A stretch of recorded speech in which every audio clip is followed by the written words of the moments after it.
लोकसभेसाठी 100% इच्छुक आहे असं किरण सामंत यांनी म्हटलंय। किरण सामंत देवेंद्र फडणवीसांच्या भेटीला आज पोहोचले होते। बैठकीत तोडगा निघणार अशा प्रकारचा विश्वास देखील किरण सामंत यांनी व्यक्त केला। आपल्यासोबत शिवसेनेचे नेते किरण सामंत आहे। भाऊ काय सांगाल भाऊ, मुख्यमंत्री देवेंद्र फडणवीस यांच्या भेटीला थेट तुम्ही उपराजधानी गाठलेली आहे, काय नेमकं? काल उदय सामंत आणि देवेंद्रजी फडणवीस साहेबांची भेट झाली। त्याच्यामध्ये विदर्भाबाबत मुख्यमंत्री साहेबांनी जी चर्चा करायला सांगितली होती ती चर्चा पण झाली आणि नंतर रत्नागिरी सिंधुदुर्ग लोकसभाबाबत चर्चा झाली। तर मी स्वतः इच्छुक असल्यामुळे देवेंद्रजींनी मला इथे भेटीकरता बोलवलं आहे। त्या भेटीकरता मी ते आलो।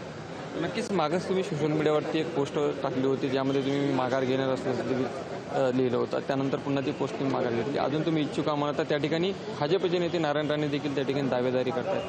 मी पोस्ट टाकली होती आणि त्या पोस्टवर मी अजूनही ठाम आहे, कारण का मला नरेंद्र मोदींना पंतप्रधान झालेलं बघायचं। की बार 400 पार हा जो नारा आहे ह्याच्याकरता, कारण कोकणामध्ये शिवसेनेचा बालेकिल्ला असून इथे धनुष्यबाण ह्या निशाणीवरती उमेदवार निवडून येतो याची मला खात्री असल्यामुळे आणि आपापसामध्ये कुठेही पोलरायझेशन न होण्याकरता मी हा निर्णय घेतला होता आणि म्हणून मी उमेदवारी पण डिक्लेअर करायला सांगितली होती, पण अजून ती झाली नाही। मला जर उमेदवारी दिली महायुतीकडून मी कमीत कमी 3 लाखपेक्षा जास्त मतांनी निवडून येतो याची मला खात्री आहे। तुमच्यासमोर पर्याय जर दिलं धनुष्यबाण किंवा कमळ तर तुम्ही मी धनुष्यबाण ह्या चिन्हावरतीच इलेक्शन लढवेन।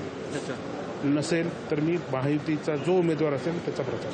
शेवटचा प्रश्न, उमेदवारी संदर्भात अंतिम निर्णय आपण घेणार आहात की मंत्री उदय सामंत? उदय सामंत निर्णय घेणार नाही, निर्णय मीच घेणार, पण जे पक्षश्रेष्ठी ठरवतील तो निर्णय मला मान्य असेल।